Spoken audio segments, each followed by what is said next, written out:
Hello, I'm Garry Stevens, and welcome to the History in the Bible podcast. All the history, in all the books, in all the Bibles.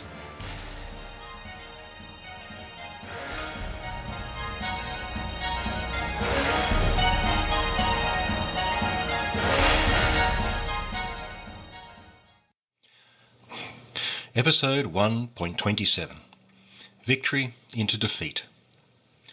Welcome to the first anniversary episode of the History in the Bible podcast. Happy birthday to us. Thanks for all your support over the past year. In the last episode, I presented the Book of the Rescuers, the central and oldest portion of the Book of Judges. The Book of the Rescuers recounts the mighty deeds of the heroes of the northern tribes, Ehud, Deborah, Barak, and Gideon. The southern editor of Judges, the Deuteronomist, built a framework around this that changed the whole intent of the book.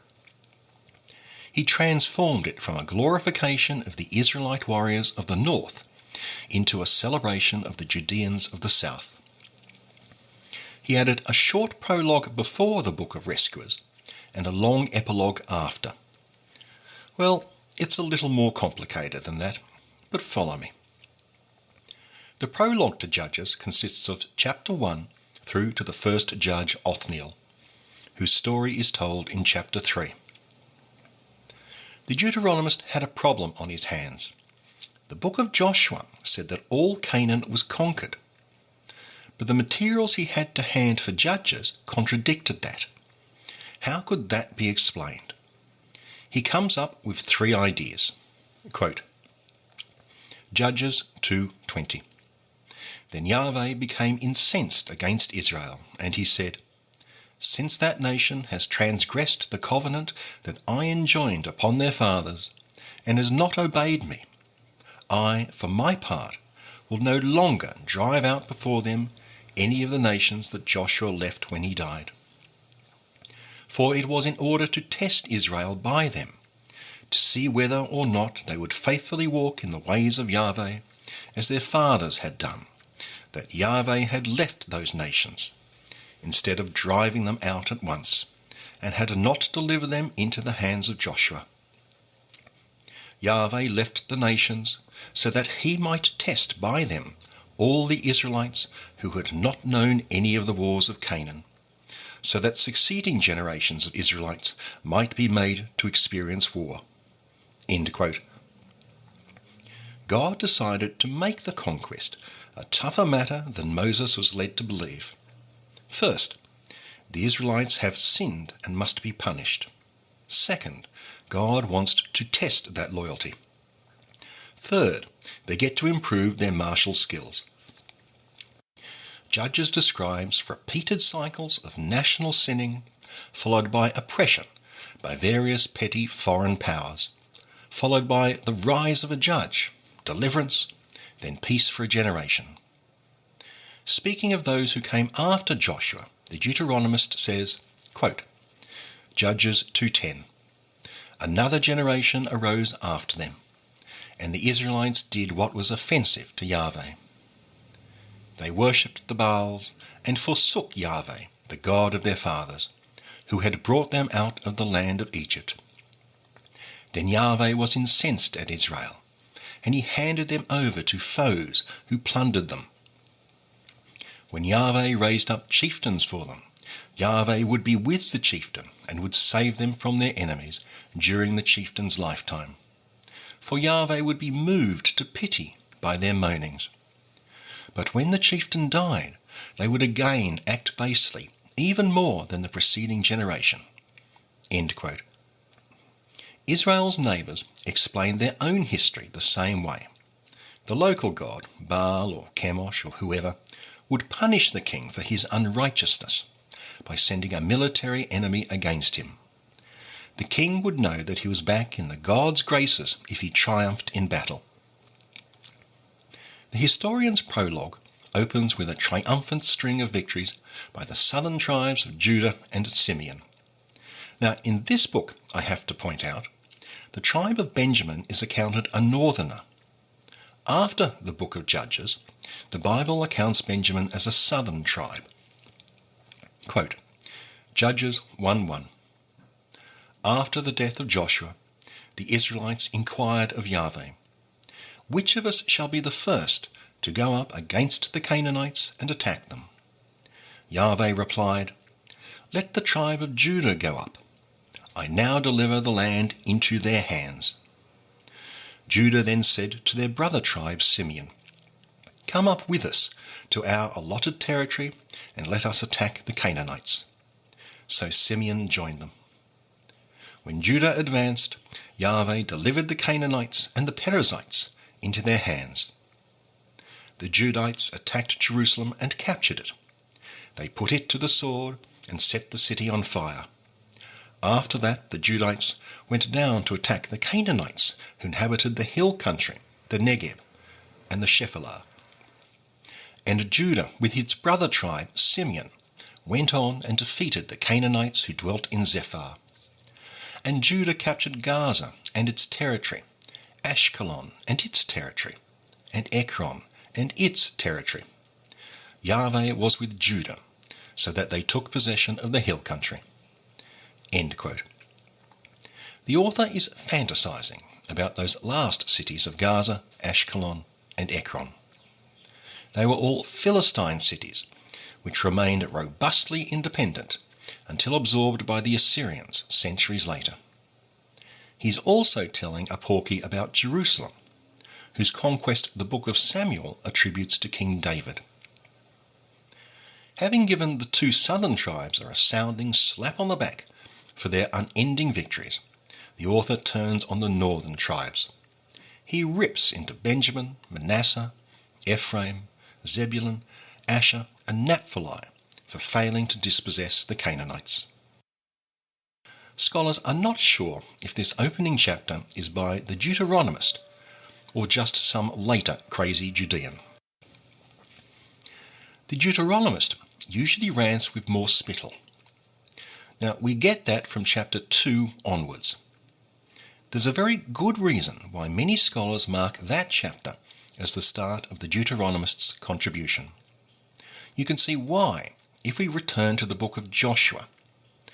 Towards the very end, the author narrates, quote, Joshua 24:28.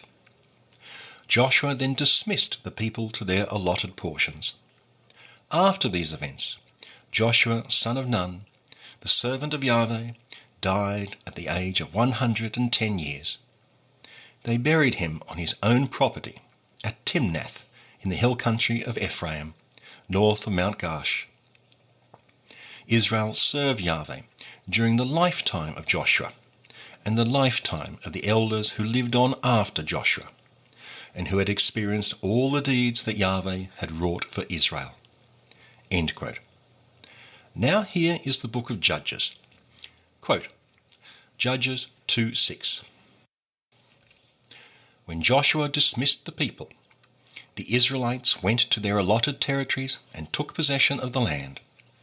The people served Yahweh during the lifetime of Joshua and the lifetime of the older people who lived on after Joshua and who had witnessed all the marvellous deeds that Yahweh had wrought for Israel.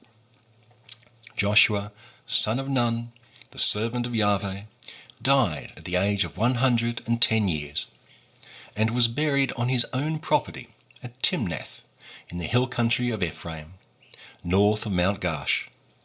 And all that generation were likewise gathered to their fathers. End quote. The prologue concludes with the one and only Judean judge, Othniel, who turns out to be a fine fellow, even if he only occupies 3 verses. Quote, Judges 3:9. But when the Israelites cried out to Yahweh, he raised up for them a deliverer, Othniel, who saved them. The Spirit of Yahweh came on him, so that he became Israel's chieftain and went to war. Yahweh gave Cushan-Rishathaim, king of Aram, into the hands of Othniel, who overpowered him. So the land had peace for 40 years until Othniel died. End quote. That name, Cushan-Rishatayim, and goodness knows I have no idea how to pronounce it, and that's just a guess. Anyway, that name means Nubian double wickedness. The book is full of names like that. It sounds like a Dickens novel at times.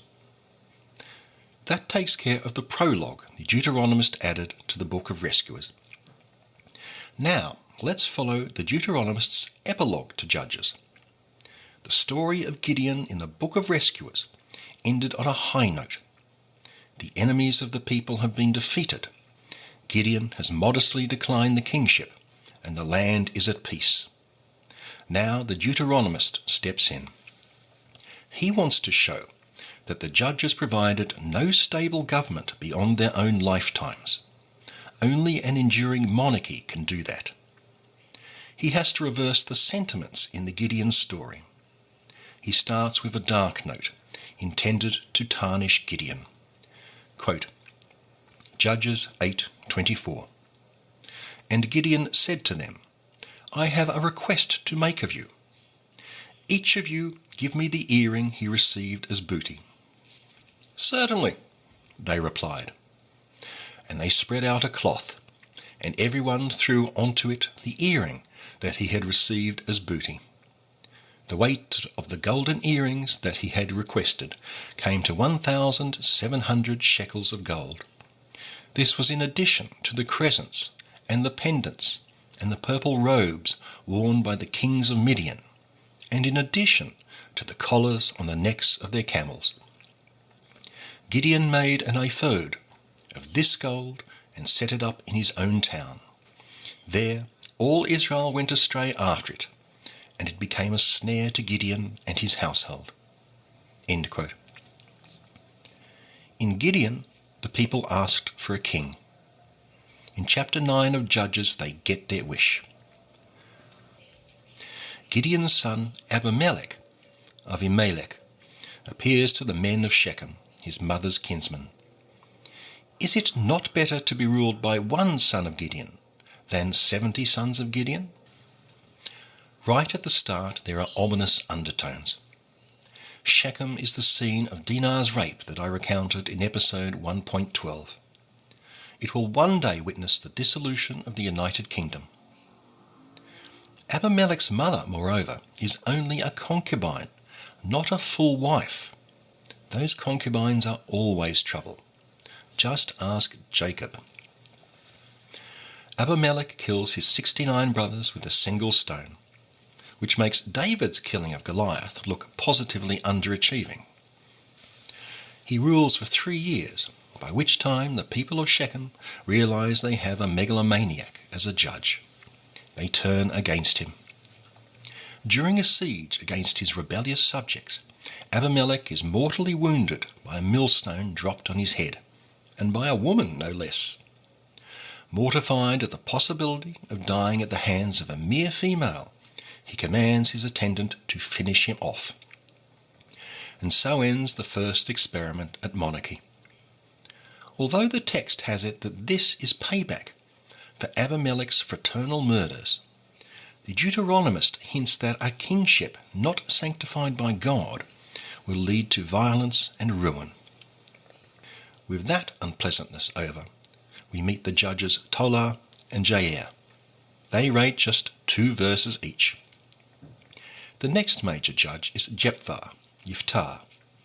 His origins are unsavoury. Quote, Judges 11:1. Jephthah the Gileadite was an able warrior who was the son of a prostitute. Jephthah's father was Gilead, but Gilead also had sons by his wife, and when the wife's sons grew up, they drove Jephthah out. They said to him, You shall have no share in our father's property, for you are the son of an outsider. So Jephthah fled from his brothers and settled in the Tob country. Men of low character gathered around Jephthah and went out raiding with him. End quote. Again with the sex workers. The Gilead is the region across the Jordan, outside Canaan. This would make Jephthah a member of the tribes of either Gad or Manasseh. Due east of these tribes are the Ammonites, in modern Jordan. God sends them to punish the Israelites for their apostasy in worshipping Baal and his wife Ashtaroth. The Israelites don't especially like Jephthah, but they recognize his organizational skills and thrust upon him the command, gangster though he is. Jephthah agrees on one condition: he be made a judge of the whole nation. He makes a vow to God.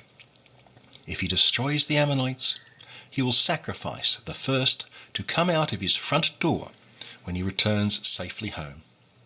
You know that is not going to work out well. Jephthah is victorious, and the inevitable happens. Quote, Judges 11:34. When Jephthah arrived at his home in Mizpah, there was his daughter coming out to meet him, with timbrel and dance. She was an only child. He had no other son or daughter. On seeing her, he rent his clothes and said, Alas, daughter, you have brought me low. You have become my troubler. For I have uttered a vow to Yahweh, and I cannot retract.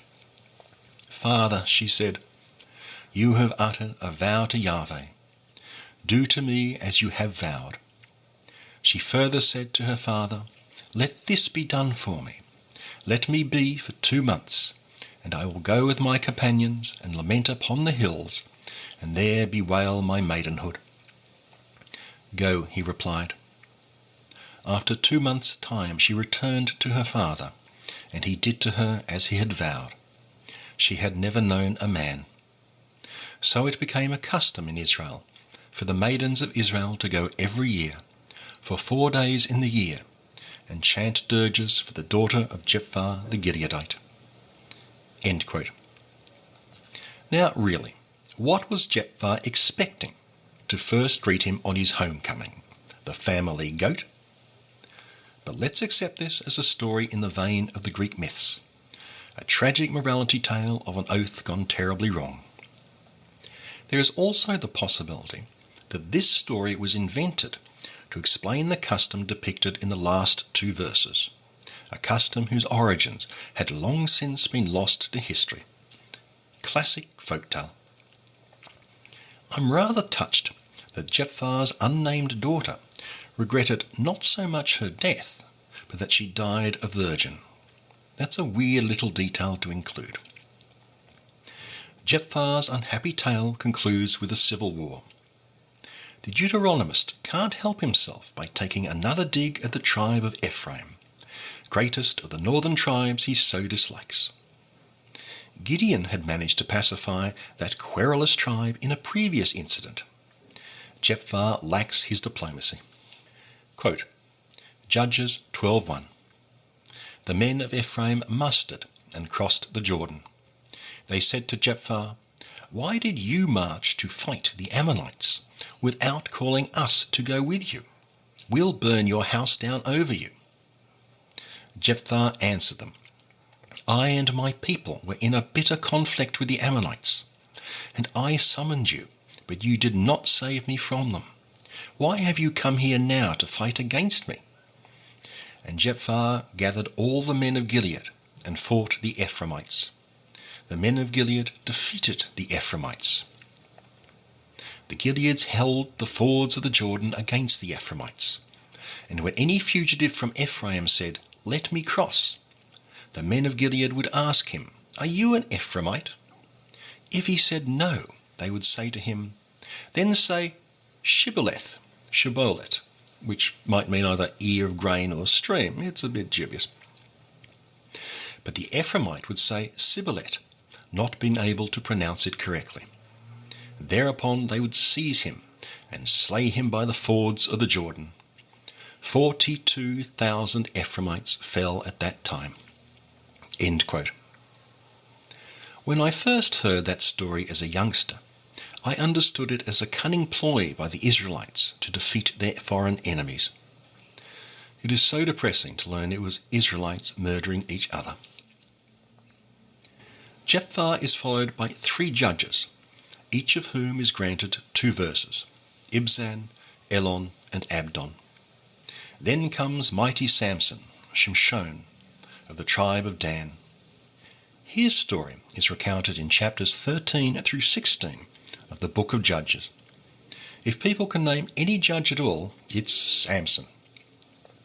When you've finished with this podcast, why not spend an evening with Cecil B. DeMille's classic movie, Samson and Delilah? It stars one of my favourite old-time actors, Victor Mature. Victor was one of the few beefcakes who could play pathos with credibility. He's supported by the English actor George Sanders, who drips cynical world weariness with every word. Joining the ensemble is Hedy Lamarr, the Austrian actress who laid the foundations for modern wireless communications. Your mobile phone relies on her work. No, really. Look it up. Jephthah was presented as flawed, but at least he fits the book's leadership profile by captaining the Israelites against their enemies in the service of God. Samson makes no inspiring speeches and leads no armies. Samson's story begins before he is born. A messenger from God appears to Samson's parents, informing them that their son to be born must be dedicated as a Nazirite. Nazirites are described in the book of Numbers as those who consecrate themselves to God for a limited period, becoming a type of lay priest. They must give up alcohol, not cut their hair, and abstain from contact with the dead. So, not a vocation for the Irish. Samson's only contact with God is when he was a fetus. His life is utterly God-free. He fights the Philistines, but not for a holy purpose. It is purely for private revenge. He is a meathead. Although Samson is utterly oblivious, the narrative makes it clear that God is at the centre of events. All of Samson's bad behaviour, his violations of his vow, his rages, his lusting after foreign women, serves to fulfill the divine plan. For God is working behind the scenes. Dominating all is the muscle-bound Samson, ironically, the most unaware character in his own story. In chapter 14, Samson takes an unnamed Philistine as a wife. His parents object, but, quote, Judges 14:4. His father and mother did not realize that this was Yahweh's doing. He was seeking a pretext against the Philistines, for the Philistines were ruling over Israel at that time. End quote. Samson sashays to the Philistine city of Timnah to claim his bride, casually killing a lion along the way. At his wedding feast, he challenges 30 of his Philistine in-laws with a riddle. His bride nags and wheedles the answer out of him, and promptly blabs it to everybody else. Bad idea. Quote, Judges 14:19. And the Spirit of Yahweh rushed upon him, and he went down to Ashkelon, and struck down 30 men of the town, and took their spoil, and gave the garments to those who had told the riddle. In hot anger he went back to his father's house, and Samson's wife was given to his companion, who had been his best man. End quote. Samson eventually returns to Timnah to reclaim his bride. The blockhead can't understand why killing 30 of its townsmen would make him unpopular in the area, nor why his bride was given to someone a little less homicidally deranged. In a masterful attempt at diplomatic reconciliation, he unleashes 300 foxes tied with burning torches into the lush Philistine wheat fields. Samson is no animal lover. The Philistines decide that enough is enough and demand that the Israelites give up the lunatic. The Israelites quite agree that Samson has gone way over the top and hand him over bound with ropes. Of course, Samson escapes his bonds, killing 1,000 Philistines with the jawbone of an ass. Now, why can't Samson use a sword like normal people? What is it with this animal fetish he has? Judges records that Samson led the Israelites for 20 blood-stained years. The final chapter of his story is set in the Philistine city of Gaza. Why is Samson in Gaza? Quote, Judges 16:1. Once Samson went to Gaza. There he met a whore and slept with her. End quote. The Deuteronomist is making a big point here. He knows his audience will be stamping their feet and downing pints of finest Egyptian beer whenever the word Philistine is mentioned. But he wants to be very clear that Samson is a deeply flawed hero. Nothing could be more flawed than bedding not only a foreign woman, but a foreign prostitute to boot. It is in Gaza that Samson meets his doom, at the hands of yet another treacherous woman. For here is the famed story of Samson and Delilah. For the first time in his life, Samson falls in love. Delilah is not named as a Philistine, but she becomes a spy for them in an attempt to discover the secret of his strength. After many attempts, she discovers that the secret of Samson's strength is his hair. Quote, Judges 16:16. Finally, after she had nagged him and pressed him constantly, he was wearied to death, and he confided everything to her. End quote. Samson is utterly fearless in a barroom brawl, but he is helpless before a nagging woman, as he was with his first wife. Samson's hair is shorn. The Philistines capture him and gouge out his eyes, forcing him to work in an Amazon fulfillment warehouse. After a few months of soul-crushing labour, the Philistines chain him to 2 pillars in the temple of Dagon for their entertainment. The Philistines unaccountably fail to notice that Samson's hair has grown back. Samson pulls the pillars down, killing 3,000 Philistines. The narrative ends gleefully by noting that Samson killed more Philistines in his death than he ever did in life. The Israelites really did not like the Philistines.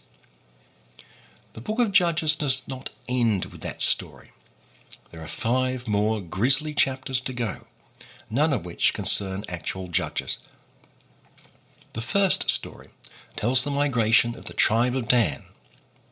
The second story tells of the civil war of Benjamin.